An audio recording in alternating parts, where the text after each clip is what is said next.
Good morning student. आपण एवढ्या आठवड्यामध्ये आपल्या कन्सेप्ट क्लिअर करतोय. त्याच्यामध्ये आपण व्यवस्थापन म्हणजे काय, गृहव्यवस्थापन म्हणजे काय हे अभ्यासलेलं आहे. तर आपण शेवटची एक संकल्पना फक्त अभ्यासणार आहे आणि आपल्या रेग्युलर अभ्यासक्रमाला सुरुवात करणार आहे. कारण आपण नुसत्या संकल्पना अभ्यासत राहिलो तर आपला जो सिलेबस घटक आहे तो अर्धवट राहील. फक्त या संकल्पना पण खूप महत्त्वाच्या आहे की जेणेकरून आपण अभ्यासत असलेला घटक आपल्याला चांगला लक्षात राहील. तर आता आपला पुढचा जो घटक आहे, पुढची जी संकल्पना आहे ती म्हणजे व्यवस्थापन घटक. तर हे व्यवस्थापन घटक काय आहेत, कोणकोणते घटक आहेत, तर तुम्हाला स्क्रीनवर दिसत असेल. इंग्लिशमध्ये मी लिहिले व्हॅल्यू, गोल आणि स्टँडर्ड. तर व्यवस्थापनामध्ये व्हॅल्यू म्हणजे मूल्य, गोल म्हणजे ध्येय आणि स्टँडर्ड म्हणजे स्तर. या तीन घटकांना अतिशय महत्त्व आहे, कारण ते व्यवस्थापनाचे निर्णायक घटक आहेत. त्यांना आपण प्रेरक घटक असेही म्हणतो.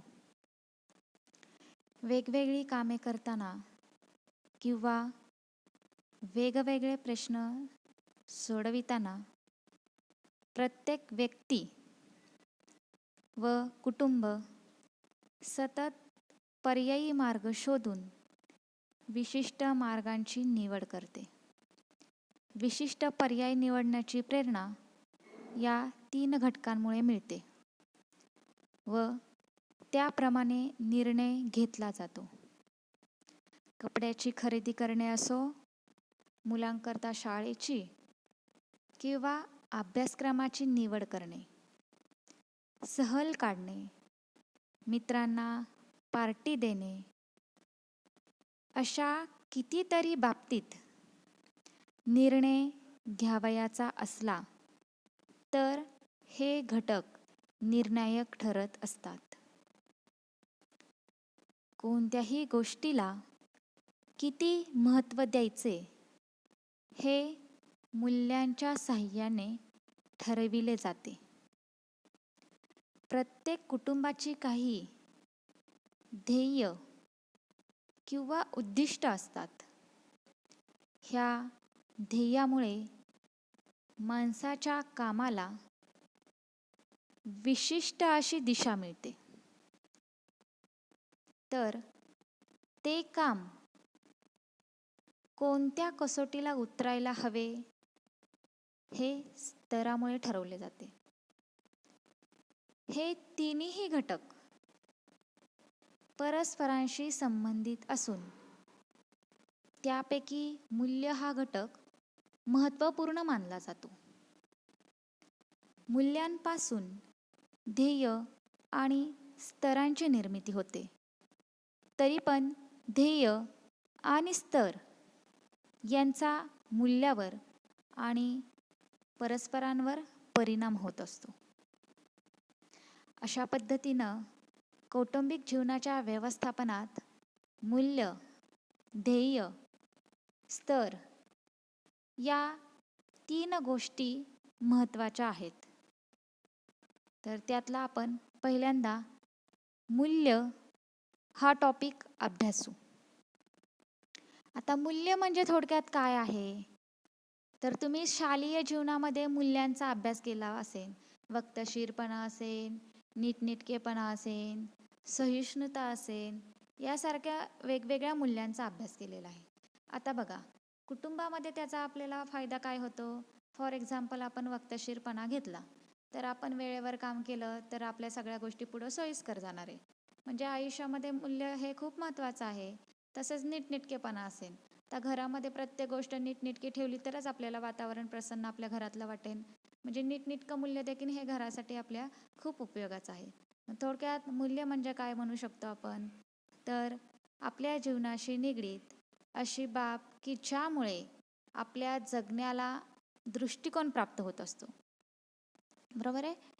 अनुभवाच्या आधारावर मूल्य ठरवली जात असतात आणि हे कुटुंबातील वातावरणावर अवलंबून असते. प्रत्येकाचे मूल्य हे त्याच्या विचारानुसार आणि परिस्थितीनुसार ठरवले जाते, ज्यामधून त्यांना समाधान मिळत असते. उदाहरण घ्या, विद्यार्थी अभ्यास करतो. विद्यार्थी अभ्यास करतो याच्यामध्ये कोणतं मूल्य दिसेल बरं? तर याच्यामध्ये शिक्षण हे मूल्य आहे. दुसरं म्हणजे गृहिणी घरासाठी कष्ट करते. मग याच्यातून कोणतं मूल्य दिसेल? तर कुटुंबाला सुखी ठेवणं हे मूल्य आपल्याला त्यातून दिसेल.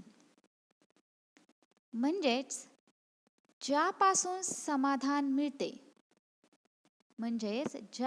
समाधान मिळते, सुख मिळते, ते त्यांचे मूल्य असते. मूल्य ही व्यक्ती आणि वस्तू किंवा परिस्थिती यांच्या परस्पर क्रियांची फलोत्पत्ती आहे. फलोत्पत्ती म्हणजे काय? की या परस्पर क्रियामधून त्याचा काय परिणाम होतो, त्यातून काय निर्मिती होते, हे त्यातून दिसून येते. एखाद्या व्यक्तीची परिस्थितीनुसार अनेक सारी मूल्ये असतात. जीवनात मूल्य बदलत राहत असतात. कधी शिक्षण, कधी आरोग्य, कधी प्रेम, अशा प्रकारे मूल्यांना वेगवेगळ्या प्रकारे महत्त्व असते किंवा ही मूल्ये वेगवेगळ्या प्रकारे बदलत असतात. मूल्यांची निर्मिती व जोपासना करणे हे प्रत्येक कुटुंबाचं कर्तव्य आहे. थोडक्यात मूल्य म्हणजे काय? तर मूल्य ही आपल्या रुची व इच्छेपासून निर्माण होतात. व्यक्ती किंवा परिस्थिती यामध्ये जे कार्य घडून येते, व्यक्ती किंवा परिस्थिती यामध्ये जे कार्य घडून येते व त्या कार्यामुळे ज्याची निर्मिती होते त्याला आपण मूल्य असं म्हणू शकतो. किंवा दुसऱ्या भाषेत सांगायचं म्हणलं तर मूल्य हे एक समाधान आहे, इच्छेची पूर्तता आहे. तेव्हा ज्यापासून समाधान मिळते ते आपले मूल्य आहे. बरोबर? मूल्य. तर ही मूल्य समजणे जरा कठीण असतं. अवलंबलेला मार्ग, विचार, कर्तव्य या सर्वांचा आधार मूल्य आहेत. आणि व्यक्तीही आपल्या संस्कृतीकरता मूल्य जोपासत असते. मूल्य ही परिस्थिती हाताळण्यास मदत करतात. मूल्य ही परिस्थिती हाताळण्यास मदत करत असतात. तर आता ही जी मूल्य आहेत, ती मूल्य प्राप्तीची साधने कोणती आहेत? आपल्याला ही मूल्य कुठून मिळतात? हे खूप महत्त्वाचं आहे. तर आपण त्याच्यामध्ये पहिलं एक सांगू शकतो,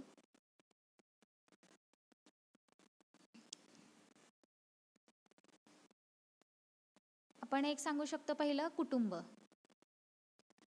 आता कुटुंबामध्ये बघा, वेगवेगळ्या प्रकारची मूल्य आपल्याला मिळतात. जसं की अनुभवाच्या आधारे कुटुंबातील व्यक्ती मूल्य ठरवत असतात. मग ही कोणती मूल्य असतात? तर प्रेम, जिव्हाळा, कल्पना, सुख आणि आशा. आपण घरात राहत असताना बघा, आपल्याला आपल्या घरातल्या लोकांकडून प्रेमाची भावना मिळत असते, जिव्हाळा, आपुलकी मिळत असते, सुख मिळत असते. यातून ही आपली मूल्य तयार होत असतात. दुसरं वातावरण. घरातील वातावरणाप्रमाणेच ही मूल्य आधारित असतात. वातावरण जसे असेल त्याप्रमाणे त्या कुटुंबाची मूल्य असतात. उदाहरणार्थ सांगायचं झालं तर बौद्धिक विकास साधायचा असल्यास शिक्षण हे मूल्य राहील. कारण शिक्षण दिलं तरच आपला बौद्धिक विकास होणार आहे. एखाद्या गोष्टीचं नॉलेज दिलं तरच आपला बौद्धिक विकास वाढणार आहे. मग आपल्या घरातून आपल्याला कोणत्या प्रकारचं नॉलेज मिळतं हे खूप महत्त्वाचं आहे. मग हे नॉलेज मिळवण्यासाठी शिक्षण हे मूल्य आपल्याला कुटुंबातून मिळत असतं. त्यानंतर सुखी जीवनाकरता कौटुंबिक सौख्य हे मूल्य राहील. कुटुंबामध्ये जर आपण समाधानी, संतुष्ट असेल, तर आपलं जीवन हे कौटुंबिक सुखी आणि समाधानाचं आपण जगत असतो. म्हणजेच कौटुंबिक सौख्य हे मूल्य राहू शकतं. त्यानंतर धार्मिक वृत्ती असल्यास धर्म हे मूल्य राहील. ते कसं तर बघा, बऱ्याचशा लोकांना धार्मिक वृत्तीची सवय असते.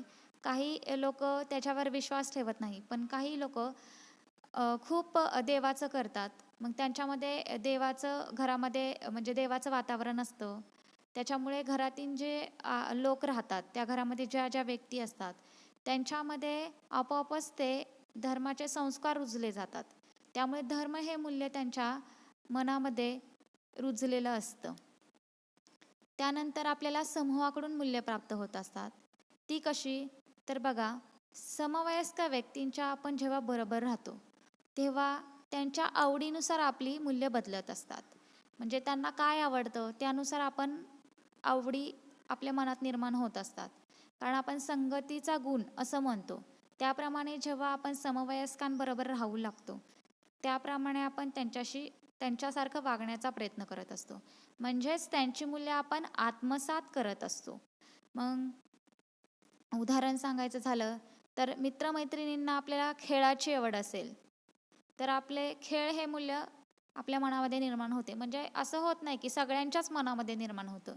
तर आपला व्ह्यू काय आहे, आपल्याला ते कितपत आवडतात, याच्यावर आपली मूल्य ठरत असतात. म्हणजे आपण संगतीत राहिल्यामुळे ते मूल्य आपल्यात रुजेल असेल पण नाही आहे. पण आपल्याला कसं होतं की आपल्याबरोबरची व्यक्ती बघा, उदाहरण घ्यायचं, आपल्याबरोबरची व्यक्ती जर अभ्यास करत असेल तर आपल्याला देखील अभ्यास करावासं वाटत असतं. म्हणजे हा संगतीचा गुण असतो. म्हणून ही मूल्य संगतीमुळे निर्माण होतात असं सांगितलं जातं. मूल्य ही प्राप्त म्हणजे समवयस्क हे मूल्यप्राप्तीचं साधन असं ठरत असतं. म्हणून समूहाला मूल्यप्राप्तीचं साधन म्हटलेलं आहे. मदत करण्याची वृत्ती असल्यास सहकार्याची भावना निर्माण होते. कारण आपल्या एखाद्या मित्राचं किंवा मैत्रिणीचं आपण वागणं पाहिलं की तिनं एखाद्याला मदत केलेली आहे, तर आपल्या मनात पण इच्छा निर्माण होते की आपणही दुसऱ्यांना मदत केली पाहिजे. त्या पद्धतीचं आपल्यामध्ये सहकार्याची वृत्ती निर्माण होत असते. पुढचं साधन प्राप्तीचं साधन म्हणजे शाळा. जसे सुरुवातीला मुलांवर कुटुंबातील व्यक्तीच्या मूल्यांचा परिणाम होत असतो, ती मूल्ये मुलं आत्मसात करत असतात, तसेच शाळेत गेल्यावर देखील ही मुले तिथल्या वातावरणानुसार आपली मूल्ये आत्मसात करत असतात. उदाहरणार्थ, शाळेभोवती भरपूर मोठे मैदान असेल तर मैदानी खेळाची आवड त्या मुलांमध्ये निर्माण होते आणि हे मूल्य मुलांमध्ये उत्पन्न होत राहते. म्हणजे शाळेमध्ये वातावरण कसं आहे, या वातावरणानुसार ही मूल्य मुलांच्या मनामध्ये आत्मसात होत राहतात. मग त्याच्यामध्ये अजून एक प्राप्तीचं साधन आपण सांगू शकतो की नातलग. आता ह्या नातलगांमुळे देखील मूल्य आत्मसात होत असतात. जसं आपण कुटुंबामध्ये सांगितलं की कुटुंबातील व्यक्ती पाहून आपण तशी मूल्य आत्मसात करत असतो, तसं नातलगांच्या वागण्याचा किंवा त्यांचा आपल्याला सतत संपर्क येत असल्यास त्याचा परिणाम होऊ शकतो. जसे आपल्या म्हणजे घरामध्ये मूल्य निर्माण होतात, तशीच त्यांच्याकडून ही मूल्य आपल्या मनामध्ये निर्माण होत असतात. उदाहरणार्थ प्रेम, सहकार्याची भावना, वक्तशीरपणा, स्वच्छता इत्यादी मूल्य आत्मसात होत असतात. किंवा अयोग्य मूल्यांचा देखील विकास होऊ शकतो. असं नाही की सगळीच चांगली मूल्य आपण आत्मसात करू शकतो. उदाहरण आपण म्हणतो, ढवळ्याबरोबर बनला पवळ्या. म्हणजे वाण नाही पण गुण लागला, किंवा गुण नाही पण वाण लागला, असं पण म्हणू शकतो. म्हणजे गुणही लागतात आणि वाईट गुणही लागतात आणि चांगले गुणही लागतात. त्या पद्धतीने ही मूल्य देखील, चांगली मूल्य देखील आत्मसात होतात आणि वाईट मूल्यही आत्मसात होतात. उदाहरणार्थ घ्यायचं झालं तर बघा, आपण एखाद्याच्या घरी गेलो आणि त्या घरामध्ये खूप छान सजावट केलेली असते, खूप छान ठिकाणी ते घर सजवलेलं असतं. मग आपल्यालाही वाटतं की त्या घरात जशी झाडं लावलेली आहेत, जसं घर सजवलेलं आहे, तसं देखील आपण घर सजवलं पाहिजे, स्वच्छता ठेवली पाहिजे. बरोबर ना? म्हणजे नातलगांचं घर पाहून आपल्या मनामध्ये निर्माण होऊ शकते इच्छा की आपणही असं केलं पाहिजे. म्हणजे आपल्यातही त्या मूल्याची रुजवणूक होऊ शकते. त्यानंतर पुढचं आपण सांगू शकतो संस्कृती. आता संस्कृतीमध्ये पण बघा, संस्कृती जपण्यासाठी काही व्यक्ती काही मूल्यांचा आधार घेत असते. ज्या आजूबाजूच्या वातावरणात व्यक्ती राहत असते तशी ती मूल्य ठरवले जात असतात. तर समाजातील काही मूल्य ही व्यक्तीवर लादली जातात. आता बघा, काही जणांच्यामध्ये मुलींना बाहेर लावायचं नाही किंवा म्हणजे काही समाजामध्ये असं आहे की मुलींनी बुरखा पद्धत वापरायची, पडदा पद्धत वापरायची. मग ही मूल्य त्यांच्या मनामध्ये रुजली जातात. काही ह्याच्यामध्ये नसतात. म्हणजे प्रत्येकाची समाजाची मूल्ये, संस्कृतीची मूल्य ही वेगवेगळी असतात. त्याच्यामुळं ह्या संस्कृतीनुसार आपली मूल्य आपण आत्मसात करत असतो. त्याच्यानंतर आपण अजून एक सांगू शकतो की माध्यमं. आता ही कोणती माध्यमं आहेत की जेणेकरून आपल्याला त्या माध्यमाद्वारे माहिती मिळत असते? तर आपण सांगू शकतो की व्हिडिओ असेल, त्यानंतर दूरदर्शन असेल, टी व्हीमध्ये आपल्याला पाहायला मिळते. त्यानंतर मासिकं असतील, लेख असतील, वर्तमानपत्र आणि आत्ताच्या युगामध्ये चालू असलेला व्हॉट्सअप, फेसबुक, इन्स्टा, टेलिग्राम यासारखे जे आहेत नवीन आपल्याला माहिती मिळणारी माध्यमं, या माध्यमातून देखील आपल्यामध्ये मूल्य प्राप्त होऊ शकतात. म्हणजे अशा प्रकारे आपल्याला मूल्य मिळत असतात. आता ही थोडक्यात आपण मूल्यांची वैशिष्ट्ये काय आहेत तर हे बघू. तर ह्या मूल्यामध्ये बघा आपण सांगू शकतो की ही मूल्य ही जीवनाशी निगडीत आहेत. जीवनाशी का निगडीत आहेत? तर कौटुंबिक सौख्य हे आपल्याला मूल्यामुळेच मिळत असते. म्हणजे जसं प्रेम, जिव्हाळा मी आत्ताच सांगितलं, जसं प्रेम, जिव्हाळा, सहकार्याची वृत्ती असेल, हे सगळं कुटुंबातून मिळत असतं. म्हणजे कुटुंबामध्ये जर ह्या सगळ्या गोष्टी असतील तर कौटुंबिक सौख्य निर्माण होत असतं. म्हणून हे कौटुंबिक सौख्य आपल्याला मूल्यामुळं मिळत असतं. त्यापासून आपल्याला समाधान आणि आनंद प्राप्त होत असतो. मूल्यांमुळे आपले विचार, आचार आणि व्यक्तिमत्व यावर परिणाम होत असतं. मी असं सांगितलं आत्ताच की तुम्हाला काही चांगली मूल्यही आत्मसात होतात आणि काही वाईट मूल्यही आत्मसात होतात. त्यानुसार आपलं व्यक्तिमत्व हे ठरत असतं. म्हणजे आपल्या व्यक्तिमत्वाची जडणघडण ह्या मूल्यांद्वारे होत असते. ही मूल्य बघून आपण आपले विचार ठरवत असतो. आपल्या वागण्याच्या पद्धती आपण ठरवत असतो. त्यानंतर मूल्य ही स्वनिर्मित आणि स्वविकसित असतात. कशी असतात? स्वनिर्मित आणि स्वविकसित असतात. ती कसं काय बरं? तर बघा, मूल्यांच्या निर्मितीवर आणि विकासावर परिणाम करणारे अनेक घटक असले तरी कोणती मूल्य आपण स्वतः ग्रहण करावी व त्याचा विकास कसा करावा हे व्यक्तीच ठरवत असते. म्हणजे ही निर्मिती आणि विकास ही व्यक्तीच्या प्रयत्नांवर अवलंबून असते. उदाहरणार्थ द्यायचं झालं तर शाळेतील वर्गामध्ये विद्यार्थ्यांना शिकवण्याची पद्धत एकच असली तरी सर्व विद्यार्थ्यांना सारख्याच प्रमाणात ज्ञान आणि मूल्याची निर्मिती होणार नाही. म्हणजे वर्गामध्ये जरी शिक्षक तुम्हाला शिकवत असतील तर त्याच्यामध्ये काही मुलांना ती पद्धत सोपी वाटते तर काही मुलांना ती अवघड वाटते. मग कोणती मुलं ती पद्धत विकसित करू शकतात, कोणत्या मुलांना ती मूल्य म्हणजे ती कोणती मूल्य ते ग्रहण करत असतात. जे स्वतःच्यावर ती मूल्य स्वनिर्मित आणि स्वविकसित असतात. म्हणजे सगळीच मूल्य आपण ग्रहण करू शकत नाही तर ते व्यक्तीवर अवलंबून असते. मग व्यक्तीप्रमाणे ही मूल्य बदलत असतात. जसं मी आता उदाहरण सांगितलं की शाळेमध्ये कसं शिकवलं जातं. मग त्याच्यामध्ये काही मुलांना व्याख्यान पद्धत आवडते म्हणजे फक्त ऐकायला आवडतं, तर काही मुलांना डिस्कशन केलेलं आवडतं म्हणजे चर्चा पद्धत आवडते. की म्हणजे कसं होतं, काही मुलं वनवे म्हणजे व्याख्यान पद्धतीमुळे कंटाळतात, त्यांचं लक्ष विचलित होण्याची शक्यता असते. पण चर्चा पद्धतीमुळे काय होतं की बाकीची मुलं कशी बोलतात, जरी आपण बोलत नसलं तरी ती मुलं कशी बोलत असतात याच्याकडे आपलं लक्ष असतं. टीचर्स कसे बोलत असतात म्हणजे टू वे अनोवा असतो ना, म्हणजे दोन्हीकडून कम्युनिकेशन चाललेलं असतं. त्याच्यामुळे आपल्याला कंटाळवाणं वाटत नाही. पण काही मुलांना असं वाटतं की आता चर्चा पद्धत म्हणलं की आपल्याला काहीतरी उत्तर द्यावं लागणार. मग ही मूल्य त्यांना आवडत नाही, ही चर्चा पद्धत त्यांना आवडत नाही, कारण त्यांना बोलायला आवडत नाही. त्यांना असं वाटतं की आपल्याला बोलता येईल का, म्हणून असं वाटतं की वन वे म्हणजे व्याख्यान पद्धतच चांगली. पण काही मुलांना मग ते कंटाळवाणे वाटतं, रटाळवाणं वाटतं की आपल्याला पण बोलायला पाहिजे. म्हणजे प्रत्येक मुलांचा व्ह्यू हा वेगवेगळा असतो. त्याच्यामुळे ही मूल्य आपण स्वनिर्मित आहेत असं म्हणू शकतो. त्याच्यानंतर आपण सांगू शकतो की मूल्यामध्ये वेगळेपणा आढळतो. वेगळेपणा म्हणजे एकच पद्धत असली जरी मूल्य निर्मितीची पद्धत एक असली तरी व्यक्तिभिन्नता असू शकते. म्हणजे कारण मूल्य निर्मितीवर आणि विकासावर परिणाम करणारे बरेच घटक असतात. मग हे घटक जरी सारखे असले तरी घर, शेजार, मित्र, वातावरण या घटकामध्ये मात्र भिन्नता असते. कारण आपला शेजारी कसा आहे, आपला मित्र कसा आहे, आपल्या घरातल्या व्यक्ती कशा आहेत यानुसार ही मूल्य आपण आत्मसात करत असतो. त्याच्यामुळे मूल्यात वेगळेपणा आढळण्याची शक्यता असते. त्याच्यानंतर आपण दुसरं सांगू शकतो ते म्हणजे अनुभवाच्या आधारे मूल्य ठरत असतात. मग अनुभवाच्या आधारे मूल्य ठरत असतात म्हणजे काय असतं? कुटुंबातील वातावरण असेल, आपली आर्थिक परिस्थिती असेल, अनुभव असेल, यानुसार मूल्य ठरत असतात. यावरून व्यक्तीच्या मूल्याचे वेगळेपण दिसून येते आणि हेच मूल्य जीवनाला दिशा देत असते. म्हणजे आपण थोडक्यात मूल्य काय आहेत, ती मूल्य कशासाठी आपल्याला गरजेची आहेत, ही मूल्य आपण कोणाकडून प्राप्त करून घेऊ शकतो, ही मूल्य आपल्याला कुठून मिळतात. कारण आपण एवढा बारकाईने विचार करत नाही दैनंदिन जीवनामध्ये की आपण मूल्य आत्मसात करतो, पण आपण कोणतं मूल्य आत्मसात केलं, हे कोणाकडून आत्मसात झालं, या गोष्टींचा आपण विचार करत नाही. तर आपण आज अभ्यासलं की मूल्य काय आहेत, ती का गरजेची आहेत आणि त्यांची वैशिष्ट्ये काय आहेत, किंवा ती प्राप्तीची मार्ग कोणती आहे, साधने कोणती आहेत, ही आपण मूल्य या घटकामध्ये अभ्यासलेलं आहे. तर आज आपण मूल्य हा घटक इथपर्यंतच थांबवू आणि पुढच्या लेक्चरला आपण पुढचं मूल्य अभ्यासू. धन्यवाद.